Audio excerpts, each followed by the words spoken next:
আন্তর্জাতিক নারী দিবসের দিনটিতে মেয়েদের এগিয়ে যাওয়ার গল্পের পাশাপাশি তাদের নানা ধরনের সমস্যাগুলো আলোচনার কেন্দ্রবিন্দুতে চলে আসে।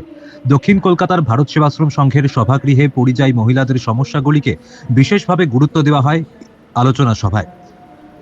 জাগতে রহো নামের একটি সংযুক্ত সামাজিক সংগঠনের উদ্যোগে পরিযায়ী মহিলা শ্রমিকদের সমস্যা ও সমাধানের বিষয়ে আলোচনা সভার আয়োজন করা হয়েছিল। কারণ যেটা হচ্ছে যে আমাদের এখানে কাজ নেই, ফলে একটি মেয়ে তার পড়তে ভালো লাগে না, বা স্কুলে টিচার নেই, স্কুলটা অনেক দূরে, ফলে সেখান থেকে সে কি করবে? তখন সে কাজের খোঁজে পাচ্ছে, বাড়িতে অভাব রয়েছে, বাবা হয়তো মদ খেয়ে পড়ে থাকে, মা কাজ করতে পারে না, বা বাবার শরীর খারাপ, ভাই বোনেরা অন্য জায়গায় চলে গেছে, ফলে তাকে কাজ করতে হবে, তাকে পরিবারের পাশে দাঁড়াতে হবে। তাই জন্য তার কাজের জন্যই কিন্তু আজকে কাজ যখন সে করতে যাচ্ছে, তখন সে নানা রকম প্রলোভনের সামনে পড়ছে, নানা রকম তাকে একরকম কাজ করে, সেটা পাচার তো একটা তার সম্ভাবনা আছে, কিন্তু পাচার বাদেও তাকে বলা হলো কারখানায় কাজ দেওয়া হবে, কারখানায় কাজ দেওয়া হবে বলে বাড়ির কাজ দেওয়া হলো, এবং বাড়ির কাজে গৃহকর্মীর কাজ, সেখানে সে বেরোতে পারে না, তার 24 ঘন্টা কাজ, 24 ঘন্টা কাজ, সেখানে তার উপর নানা রকম যদি শারীরিক জুলুম নাও থাকে, তার কিন্তু কোন রকম স্বাধীনতা নেই, এবং তাকে যে প্রতিশ্রুত মাইনে দেওয়া হয়েছিল সেই প্রতিশ্রুত মাইনেটা সে পাচ্ছে না। এই সাইবার, এই যেটা এখানেও মেয়েরা বললো যে কাজের অফার আসছে, ফোনের মধ্যে, মোবাইলের মধ্যে কাজের অফার আসছে, যে কাজ বলা হচ্ছে সেই কাজে কিন্তু তাকে নিয়ে যাওয়া হচ্ছে না।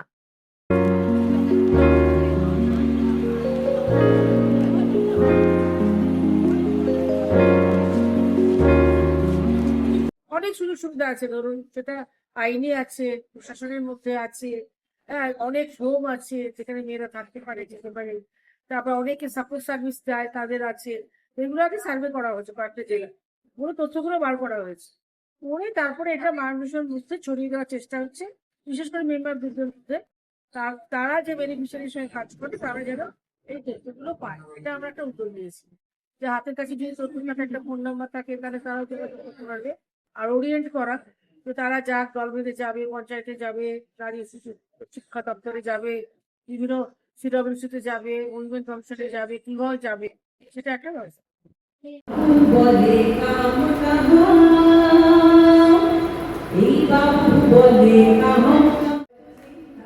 মহিলা শ্রমিকরা কিভাবে অন্য রাজ্যে কাজের জন্য গিয়ে নানা নির্যাতন ছাড়াও অসম বেতন মেনে নিতে বাধ্য হন, উঠে আসে সেই সব বিষয়গুলো।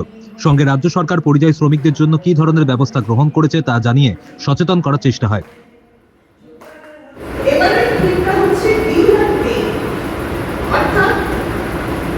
আমরা যারা কিছুটা পেয়েছি, কিছুটা অ্যাচিভ করতে পেরেছি, আমরা যদি আমাদের এই অ্যাচিভমেন্টটা সবার সাথে শেয়ার করতে পারি, তাহলে আলটিমেটলি কিন্তু মহিলা সমাজ সকলে মাইগ্রেশন ইস্যুটা বলতে পারা হয়। মাইগ্রেশন ইস্যু শুধু নয়, অ্যাকচুয়ালি লেবার লস প্রচুর আছে, যেটা ফরমাল সেক্টরে যেখানে বিভিন্ন আইনগুলো প্রয়োগ করা হয়, ফরমাল সেক্টরে কিন্তু অনেকগুলো আইন আছে যাতে নারীদের জন্য বিশেষ কিছু ব্যবস্থা রাখা আছে। এটা মানে না, সেটা হচ্ছে মাইগ্রেশন লেবার অ্যাক্টে এবং অন্যান্য আইনেও বলা আছে যে একটা নির্দিষ্ট সংখ্যক মহিলার বেশি যদি কাজ করে সেটা ক্রেশ থাকে। এই ক্রেশটা আমরা পাই না, মানে এমনি সাধারণ কর্পোরেট সেক্টরে কোথাও এই সিস্টেম নেই, একমাত্র আছে প্ল্যান্টেশন। কেন আছে? সেখানে প্রচুর মহিলা, আর মহিলাকে যদি ওই বাচ্চাকে নিয়ে কাজ করতে হয় তাহলে তার উৎপাদন ক্ষমতা হয়ে যায়। আমাদের পশ্চিমবঙ্গ সরকারের এই স্কিমটা, মাইগ্রেন্ট ওয়ার্কার ওয়েলফেয়ার স্কিম, যার নাম হচ্ছে কর্মসাথী, এবং রিসেন্টলি হয়েছে 6 বছর। এই কর্মসাথী স্কিমটা কেন হলো? এই যে শ্রমিকরা বাইরে থেকে আসছে,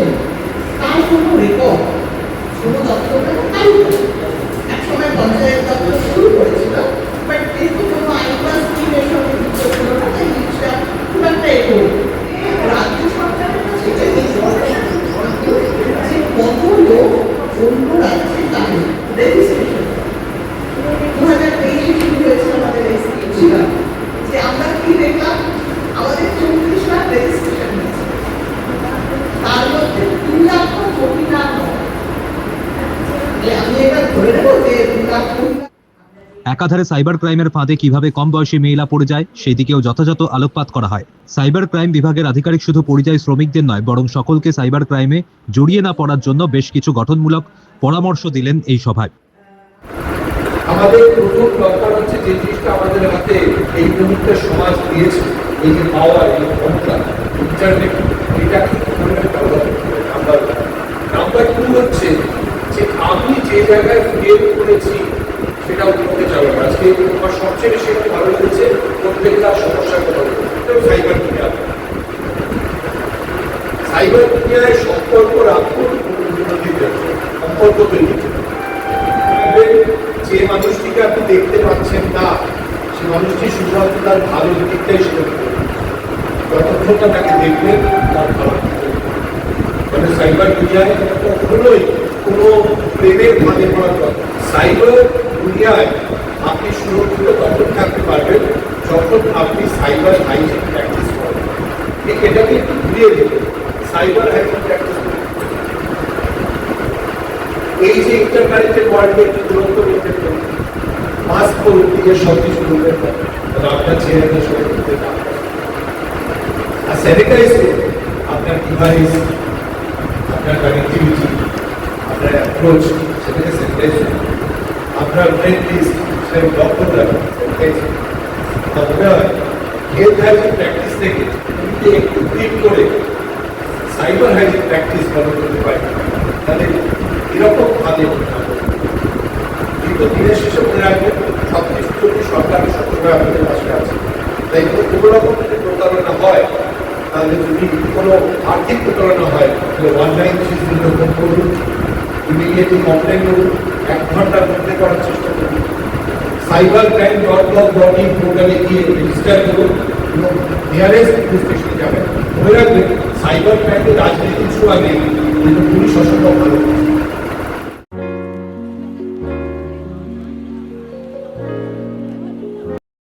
আমাদের যে সরকারের বিচিত্র দপ্তর আছে, আজকের এই অনুষ্ঠানে শ্রম দপ্তর এসেছিলেন এবং সাইবার সিকিউরিটি, কিন্তু এ বাদে কিন্তু দেখা যাবে যেরকম সমাজ কল্যাণ দপ্তর, তাদের একটা বিশেষ ভূমিকা আছে। এছাড়া যুব দপ্তর, তাদের নিশ্চয়ই বিশেষ ভূমিকা আছে। আমি মনে করি এই যে খেলা, ক্রীড়া, এদের কি ভূমিকা নেই? তারা শিক্ষা তো মানে শিক্ষা ছাড়া তো সবই অচল। আজ শিক্ষা দপ্তরের বিশেষ বিশেষ ভূমিকা থাকে। পঞ্চায়েতি ব্যবস্থা বা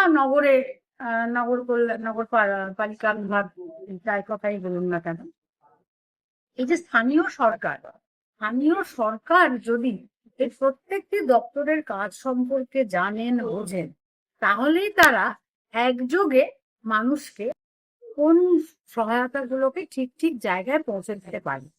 অনলাইন লেবার ডিপার্টমেন্ট, এই ব্যাপারটা আমাদের কাছে অনেকটা অচেনা, অনেকে হয়তো সেটা ভালো করে করতেও পারে না, জানেও না।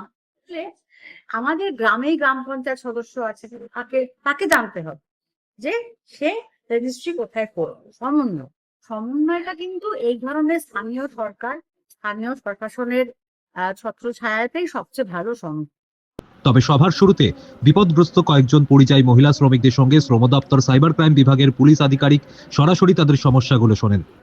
ম্যারেজের ক্ষেত্রে আগে যেমন নানান রকম বাবা মারাই জোর করে বিয়ে দিত বা অন্য জায়গা থেকে টাকা দিয়ে লোকেরা বিয়ে করে, এখন কিন্তু সেসব আমাদের অ্যাওয়ারনেসের জন্য অনেকটা বন্ধ হচ্ছে এবং সরকারও নানা কার্যকলাপ করছে। এখন যেটা হচ্ছে, ওরা নিজেরাই এই মিডিয়ার ফল বলবো, এটা এই মিডিয়ার ফলে ওরা কিন্তু নিজেরাই নানান রকম রিল দেখছে এবং নিজেরাই যাওয়ার প্রবণতা সুযোগ করে দিচ্ছে। নিজেদের মানে ভবিষ্যতে সর্বনাশ দেখতে ওদের যে বয়স, সেখানে ভালো মন্দ ব্যাপারটা জাজ করে নেওয়ার বয়সটা ওদের নেই। বিপদগ্রস্ত কয়েকজন পরিযায়ী মহিলা শ্রমিকদের সঙ্গে শ্রম দপ্তর সাইবার ক্রাইম বিভাগের পুলিশ আধিকারিক সরাসরি তাদের সমস্যাগুলো শোনেন। তবে মহিলারা কয়েকটি মামলায় জড়িয়ে থাকায় তাদের বক্তব্য ও ছবি খবরে পরিবেশন করা সম্ভব হয়নি।